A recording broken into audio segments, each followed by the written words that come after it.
നമസ്കാരം സർ. നമസ്കാരം പ്രിയൻ. സർ, ഇപ്പോൾ അന്തിമമായി കരാറിലേക്ക് ഒപ്പിട്ടിരിക്കുന്നു, യുദ്ധം അവസാനിച്ചിരിക്കുന്നു, ലോകം സമാധാനത്തിലേക്ക് പോകുന്നു. ഇതെങ്കിലും നമുക്ക് ഉറച്ചു വിശ്വസിക്കാൻ കഴിയുമോ? ഇനിയും ട്രംപ് കാല് മാറില്ല എന്നുള്ളതും അതുപോലെ തന്നെ യുദ്ധം ഇനി ഉണ്ടാകില്ല എന്നുള്ളതും ഉറപ്പിക്കാൻ കഴിയുമോ? ഇല്ല പ്രിയൻ, അത് അങ്ങനെ ഉറപ്പിക്കാൻ പറ്റൂല. കാരണം ഇവര് ഒപ്പിട്ടു എന്ന് പറയുന്നത് ധാരണാപത്രത്തിലാണ്, memorandum of understanding. Memorandum of understanding ആ പദം പറയുന്നത് തന്നെ ഒരു ധാരണ എത്തിയിട്ടുണ്ട്. അത് ഒരു ഫ്രെയിം വർക്ക് ഒന്നും ആയിട്ടില്ല, അഗ്രിമെന്റും ആയിട്ടില്ല, ഡീലും ആയിട്ടില്ല. അവര് ഇന്നലത്തെ പ്രസിഡന്റ് പാരീസിൽ നിന്ന് തിരിക്കുന്നതിന് മുമ്പ് പത്രക്കാരോട് ഒച്ചയിൽ വിളിച്ചു പറഞ്ഞിട്ടുണ്ടായിരുന്നു, ഈ കരാർ ഞങ്ങൾ ഡീൽ ഒപ്പിട്ടു എന്ന് പറഞ്ഞിട്ടുണ്ട്. പക്ഷേ അതിന് അദ്ദേഹം ചില കണ്ടീഷൻസും പറഞ്ഞിട്ടുണ്ട്. ഇപ്പൊ ഈ മെമ്മോറാൻഡം ഓഫ് അണ്ടർസ്റ്റാൻഡിങ് അനുസരിച്ചിട്ട് ഇറാൻ അമേരിക്ക യുദ്ധത്തിന് ഒരു അറുതി ഉണ്ടാവും എന്ന് പറയുന്നു. അത് കൂടാണ്ട് ഈ ഹോർമസ് സ്ട്രെയിറ്റിൽ കൂടി കടന്നു പോകുന്ന കപ്പലുകളുടെ മേൽ ഇറാൻ ആക്രമണമൊന്നും നടത്തൂല എന്ന് പറയുന്നു.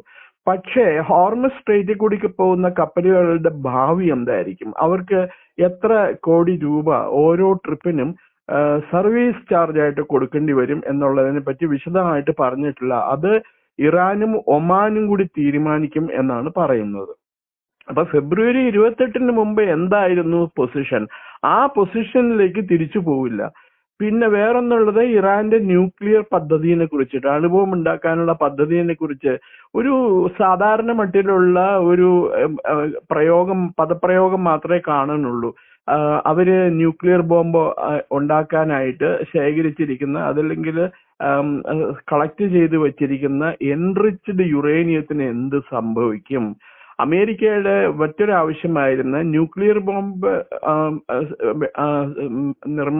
നിർമ്മിക്കാൻ വേണ്ടിയിട്ടുള്ള എൻറിച്ച്ഡ് യുറേനിയം ഉൽപ്പാദിപ്പിക്കാൻ ഉള്ള സംവിധാനം ഡിസ്മാൻഡിൽ ചെയ്യുമോ ഇറാൻ എന്നുള്ളതിനെ കുറിച്ചിട്ട് അവര് വ്യക്തമായിട്ട് മറുപടി പറഞ്ഞിട്ടില്ല. പിന്നെ വേറൊന്ന്, ഈ ലെബനന്റെ സുരക്ഷിതത്വം ഈ ധാരണാപത്രത്തിൽ കൂടി ഉറപ്പുവരുത്തി എന്നാണ് പറയുന്നത്. അതായത് ലെബനന് നേരെ ഇസ്രായേൽ ആക്രമിക്കില്ല എന്ന്. ഇസ്രായേലിന് ഈ കരാറിൽ യാതൊരു ഒപ്പിട്ടിട്ടില്ല, ധാരണാപത്രത്തിനകത്ത് ഒപ്പിട്ടിട്ടില്ല. ഇസ്രായേലിനെതിരെ നിരന്തരമായിട്ട് സദേൺ ലെബനണിൽ നിന്ന് ഹെസ്ബുള്ള ഭീകരവാദികൾ ആക്രമണം അഴിച്ചുവിട്ടുകൊണ്ടിരിക്കുകയാണ്. അപ്പൊ ഇസ്രായേലിന് സ്വയം രക്ഷയ്ക്ക് അവകാശമില്ലേ? സ്വരക്ഷയ്ക്ക് സ്വന്തം ജനങ്ങളുടെ എന്താ പറയണ സുരക്ഷിതത്വം ഉറപ്പുവരുത്തുന്നതിനുള്ള ചുമതല ഇസ്രായേലി ഗവൺമെന്റിനുണ്ട്. അപ്പൊ ഇസ്രായേൽ പറഞ്ഞിട്ടുണ്ട്, ഞങ്ങളെ ഞങ്ങൾ തകർക്കും എന്ന് പറഞ്ഞിട്ടുണ്ട്. പിന്നെ വേറൊന്ന്, പ്രസിഡന്റ് ട്രംപ് പത്രക്കാരോട് പറഞ്ഞത്, ഇറാൻ മര്യാദയ്ക്ക് പെരുമാറിയില്ല എങ്കിൽ, ധാരണാപത്രത്തിലെ നിബന്ധനകൾ അനുസരിച്ച് പെരുമാറിയില്ല അല്ലെങ്കിൽ ഞങ്ങൾ വീണ്ടും ബോംബാക്രമണം തുടരും, ഇറാനെ ഞങ്ങൾ ബോംബിട്ട് തവിടുപൊടിയാക്കുന്നതാണ് പറഞ്ഞേക്കുന്നത്. അപ്പൊ ഇങ്ങനെയൊക്കെയുള്ള ഒരു എന്താ പറയണേ, അതിന് ഒരു കൊളാഷനോ അല്ലെങ്കിൽ അവ്യക്തത നിറഞ്ഞ ഒരു ധാരണാപത്രമാണ് ഇപ്പൊ നമ്മുടെ മുമ്പിലുള്ളത്. ഈ 60 ദിവസം കൊണ്ട്, ഇനിയുള്ള 60 ദിവസം കൊണ്ട് ധാരണാപത്രം ഫൈനലൈസ് ചെയ്ത് അതിനകത്ത് ഒപ്പിടും എന്നാണ് പറയണത്. ടെന്റേറ്റീവായിട്ട് ധാരണാപത്രം ഒപ്പിടുന്നത് ഇന്നലെ രാത്രി ടിവിയിൽ കാണിച്ചു. പ്രസിഡന്റ് എന്തോ കടലാസിൽ ഒപ്പിട്ട് കൊടുക്കണൊക്കെ കാണിച്ചു. പക്ഷേ ഇത് ഒരു ഉറപ്പുമില്ല. ഇറാനെതിരെ അമേരിക്ക ആയുധം പ്രയോഗിക്കില്ല എന്നുള്ളതിന് ഒരു ഉറപ്പുമില്ല. ഇറാന്റെ പെരുമാറ്റം പോലെയായിരിക്കും. ഇറാൻ അവസാനം അമേരിക്കയുടെ ഒരു വാസൽ സ്റ്റേറ്റ് ആയിട്ട് മാറും. അതിനു വേണ്ടിയിട്ടാണ് അമേരിക്ക ശ്രമിച്ചുകൊണ്ടിരിക്കുന്നത് മുഴുവനും. അമേരിക്ക പറയണ ഇന്ന് തൊട്ട് കടൽ മാർഗമുള്ള എംബാർഗോ ഉണ്ടല്ലോ, ഷിപ്പിംഗ് എംബാർഗോ, അത് ഇന്ന് തൊട്ട് മാറ്റി തുടങ്ങും എന്നൊക്കെ പറയുന്നുണ്ട്. ഇതൊക്കെ മാറ്റി തുടങ്ങിക്കഴിഞ്ഞ് ഇരു കൂട്ടരും സമാധാനമായിട്ട് നിലനിന്ന് കഴിഞ്ഞാൽ മാത്രമേ നമുക്ക് പറയാൻ പറ്റുകയുള്ളൂ ഇറാനും അമേരിക്കയും ഒരു പരിപൂർണ വെടിനിർത്തൽ കരാറിലും സമാധാന കരാറിലും എത്തിയെന്ന്. അതല്ലാതെ ഇതുപോലൊരു അഗ്രിമെന്റിൽ ഒപ്പിട്ടു, അല്ലെ മെമ്മോറാൻഡം ഓഫ് അണ്ടർസ്റ്റാൻഡിങ്ങിൽ ഒപ്പിട്ടു എന്ന് പറഞ്ഞതുകൊണ്ട് സമാധാനമൊന്നും ഓവർനൈറ്റായിട്ട് വരാൻ പോകുന്നില്ല.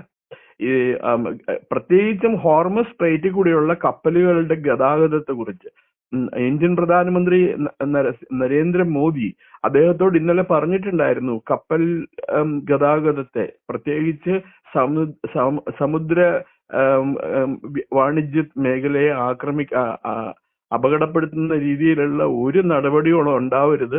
10,000-കണക്കിന് ഇന്ത്യക്കാർ തന്നെയാണ് മെർച്ചന്റ് നേവികളില് ലോകത്തിലെ വിവിധ രാഷ്ട്രങ്ങളിലെ മെർച്ചന്റ് നേവിയിലൊക്കെ ജോലി ചെയ്യുന്നുണ്ട്. അവരുടെ സുരക്ഷിതത്വം ഉറപ്പുവരുത്തണം. ഓൾറെഡി അവരുടെ ജീവൻ അപകടത്തിലാണ്. കുറെ പേര് മരിച്ചുപോയി. 3 ഇന്ത്യക്കാർ അടുത്ത ദിവസം മരിച്ചു. അപ്പൊ അതിനൊന്നും പ്രസിഡന്റ് ട്രംപ് വ്യക്തമായ മറുപടി നൽകിയില്ല. അദ്ദേഹം നരേന്ദ്രമോദിയെ വാനോളം പൊഴുത്തിക്കൊണ്ടിരുന്നു. അത് പലരും പറയുന്നത് ഇപ്പോ ഇന്ത്യയും അമേരിക്കയായിട്ടുള്ള വ്യാപാര വാണിജ്യ ഡീല് ഫൈനൽ സ്റ്റേജിലാണ്. എപ്പോ വേണമെങ്കിലും ഒപ്പിടാമല്ലോ. അപ്പൊ ഇന്ത്യനെ ഒന്ന് സൂചിപ്പിച്ച് നിർത്തുക എന്നുള്ളത് ട്രംപിന്റെ ചുമതലയാണ്. ഈ ട്രംപിന് ഈ ഇന്ത്യയും അമേരിക്കയുമായിട്ടുള്ള ഫ്രീ ട്രേഡ് അഗ്രിമെന്റ് ഒപ്പിടണം എന്ന് വളരെ വാശിയിലാണ് അദ്ദേഹം ഇരിക്കുന്നത്. അതും ഒരു കാരണമാണ്. പക്ഷെ ഈ മെമ്മോറാണ്ടം ഓഫ് അണ്ടർസ്റ്റാൻഡിങ് ഒപ്പിട്ടിട്ടുണ്ട്. അത് ഇന്നലെ പ്രസിഡന്റ് അവിടെ നിന്ന് തിരിക്കുന്നതിന് മുമ്പ് പറഞ്ഞു. കാത്തു നിന്ന പത്രക്കാരോട് അദ്ദേഹം പറഞ്ഞു, അതേ നമുക്കിപ്പോ പറയാൻ പറ്റുള്ളൂ. ഇത് എത്രമാത്രം പ്രാവർത്തികമാവും എന്നുള്ളതിനെ പറ്റിയിട്ട് ഒരു ഗ്യാരണ്ടി ഇല്ല പ്രിയൻ. സർ, പക്ഷേ ഇപ്പോൾ ഏറ്റവും പ്രധാനപ്പെട്ട ഒരു ചർച്ച മറ്റോ നടന്നതെന്ന് പറഞ്ഞു കഴിഞ്ഞാൽ ഇന്ത്യ അടക്കമുള്ള രാജ്യങ്ങളിൽ നിന്നുള്ള കപ്പൽ ജീവനക്കാർക്ക് ആക്രമണത്തിൽ പരിക്കേറ്റിട്ടുണ്ട്. ഇന്ത്യയുടെ കപ്പലല്ല, മറ്റു രാജ്യങ്ങളുടെയാണ്. എങ്കിൽ കൂടിയും ഇന്ത്യക്കാർക്ക് പരിക്കേൽക്കുകയും മരണപ്പെടുകയൊക്കെ ചെയ്യുന്നത് ഇന്ത്യയെ സംബന്ധിച്ചിടത്തോളം ഗുരുതരമായിട്ടുള്ള പ്രശ്നമാണ്. അപ്പോൾ നിലവിൽ ഉള്ള ഈ പ്രശ്നത്തെ ഇനി എങ്ങനെയായിരിക്കും കാണുക? ഹോർമൂസിലൂടെ ഇന്ത്യൻ കപ്പലുകൾ കടന്നു വരുമ്പോൾ പണം കൊടുക്കേണ്ടി വരുമോ? അതോ പണം ഈടാക്കാതെ തന്നെ കടന്നു വരാൻ പറ്റുമോ? അഥവാ അങ്ങനെ കടന്നു വരുമ്പോൾ ആക്രമണം ഉണ്ടാവുമോ? ഈ കാര്യങ്ങളിൽ എന്തെങ്കിലും ഉറപ്പുണ്ടായിട്ടുണ്ടോ? ആക്രമണം ഉണ്ടാവില്ല എന്ന് നമുക്ക് പ്രതീക്ഷിക്കാം. കാരണം ധാരണാപത്രം അനുസരിച്ചിട്ട് അതാണ് പറയുന്നത്. പക്ഷെ സർവീസ് ചാർജ്, അതായത് ടോളിന്റെ പുതിയ വാക്കാണ് അവർ ഉപയോഗിക്കുന്ന service charge, marine service charge എന്ന് പറയുന്നത്, അത് ഇന്ത്യക്ക് കൊടുക്കേണ്ടി വരും. അതിനകത്തുനിന്ന് ഒരു എക്സെപ്ഷൻ കിട്ടണം എന്നുണ്ടെങ്കിൽ ഇറാൻ അത് പ്രഖ്യാപിക്കണം. നോക്കൂ, ഹോർമസ് സ്ട്രൈറ്റിൽ കൂടി കടന്നു പോകുന്ന ഇന്ത്യൻ കപ്പലുകൾ അവര് ഞങ്ങൾക്ക് സർവീസ് ചാർജ് തരേണ്ടതില്ല എന്ന് ഇറാൻ പ്രഖ്യാപിക്കണം. അത് ഇറാൻ പ്രഖ്യാപിക്കുമോ എന്നുള്ളത് വ്യക്തമല്ല. അതിനെ പറ്റിയിട്ട് ഒന്നും പറഞ്ഞിട്ടില്ല അവര്. അതായത് ഇപ്പോഴും ഈ പറയുന്ന കരാറെല്ലാം ആയെങ്കിലും അനിശ്ചിതത്വം തുടരുന്നുണ്ട് എന്നർത്ഥം. അതെ, അനിശ്ചിതത്വം തുടരുന്നുണ്ട്. നമ്മൾ ഇതിനെ കരാറെന്ന് വിളിക്കരുത്, ധാരണാപത്രം എന്നേ വിളിക്കാൻ പാടുള്ളൂ പ്രിയൻ, പ്ലീസ്. ധാരണാപത്രമേ ആയിട്ടുള്ളൂ. അതുപോലെ അമേരിക്ക അവരുടെ ഈ എംബാർഗോ, അവര് പ്രഖ്യാപിച്ചിട്ടുള്ള എംബാർഗോ എന്ന് മാറ്റി തുടങ്ങും. അതുപോലെ ഇറാന്റെ സമ്പത്തൊക്കെ മുഴുവനും ഫ്രീസ് ചെയ്തിട്ടുണ്ടല്ലോ പല അക്കൗണ്ടിലും പല രാജ്യങ്ങളിലുമായിട്ട്. അതൊക്കെ എന്ന് ഫ്രീസ് ചെയ്യും എന്നുള്ളതൊക്കെ ഇനിയുള്ള ദിവസങ്ങളിൽ കണ്ടു തന്നെ അറിയണം. ഈ $300 ബില്യൺ തിരികെ കൊടുക്കുമെന്ന് പറയുന്നുണ്ടല്ലോ സർ, അത് പ്രാവർത്തികമാകുമോ? അമേരിക്ക കൊടുക്കുമോ? അത് $300 ബില്യൺ ഇറാന്റെ പുനർനിർമ്മാണത്തിന് വേണ്ടിയിട്ട് $300 ബില്യൺ അത് കിട്ടാൻ പോണത് ആർക്കാ? ട്രംപിന്റെ മരുമോനും പിന്നെ കഷ്ണർ എന്നിട്ട് പറഞ്ഞ ഒരു ചങ്ങാതിക്കാണ് കിട്ടാൻ പോണത്. അവരുടെ കൺസ്ട്രക്ഷൻ കമ്പനിക്കാണ് കിട്ടാൻ പോണത്. അവസാനം അതിൽ അൾട്ടിമേറ്റ് ഈ പൈസ എവിടെ പോകുന്നു നമുക്ക് ഇപ്പോഴേ ഊഹിക്കാവുന്നതല്ലേ ഉള്ളൂ. അതെ അതെ. പക്ഷേ ഇറാന്റെ പുനർനിർമ്മാണം അതിലൂടെ സാധ്യമാവില്ലേ? എന്താ? ഇറാന്റെ പുനർനിർമ്മാണം ആ പണത്തിലൂടെ സാധ്യമാവില്ല എന്നാണോ? സാധ്യമാവോ ഇല്ലയോ എന്നുള്ളത് അല്ല. അമേരിക്കക്കാർ ഇങ്ങനെയൊക്കെയുള്ള കാര്യത്തിൽ വളരെ കണിശമായിട്ടുള്ള ആരാണ്. അവർ ജോലിയൊക്കെ ചെയ്തു കൊടുക്കും. നല്ല കെട്ടിടങ്ങളും അതുപോലെ നാശനഷ്ടം വന്ന റോഡും പാലും അതൊക്കെ പണിത് കൊടുക്കും.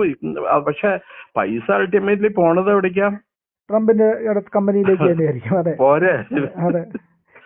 എനിക്ക് തോന്നുന്നു ട്രംപും കൂട്ടരും ഈ കേരളത്തിലെ രാഷ്ട്രീയക്കാരിൽ നിന്ന് കുറെ പഠിച്ചിട്ടുണ്ടെന്ന് തോന്നുന്നു. തീർച്ചയായും. എങ്കിലും നമുക്ക് അല്പമെങ്കിലും ആശ്വസിക്കാം അല്ലേ? ഇനി തൽക്കാലത്തേക്ക് ആശ്വസിക്കാം. ഇന്നിപ്പോ രാവിലെ ഞാൻ വാർത്ത കേട്ടത് ഒരു കപ്പലുകൾ ഇപ്പൊ നമ്മളുടെ ഇവര് അതിനെ ഫോളോ ചെയ്തുകൊണ്ടിരിക്കുന്നുണ്ട്, റിപ്പബ്ലിക് TV. അവര് പറയുന്നത് LNG LPG ആയിട്ട് ഒരു കപ്പല് ഗുജറാത്ത് തീരത്തേക്ക് വന്നുകൊണ്ടിരിക്കുകയാണ്. അത് ഹോർമസ് സ്ട്രൈറ്റിൽ കൂടിയാണ് ഇന്നലെ വന്നത്. അതിനുശേഷം അവിടെ നിന്ന് പുറപ്പെട്ടതെന്നാണ് പറയുന്നത്. അപ്പൊ നമ്മുടെ അടുക്കളകളിലുള്ള പ്രശ്നം പരിഹരിക്കപ്പെടുമെന്ന് നമുക്ക് പ്രതീക്ഷിക്കാം. നമുക്ക് ആ പ്രതീക്ഷയിൽ ഇരിക്കാൻ പറ്റുള്ളൂ. അതെ അതെ അതെ, നമുക്ക് എന്തായാലും അങ്ങനെ തന്നെ പ്രതീക്ഷിക്കാം. വളരെയധികം നന്ദി സാർ.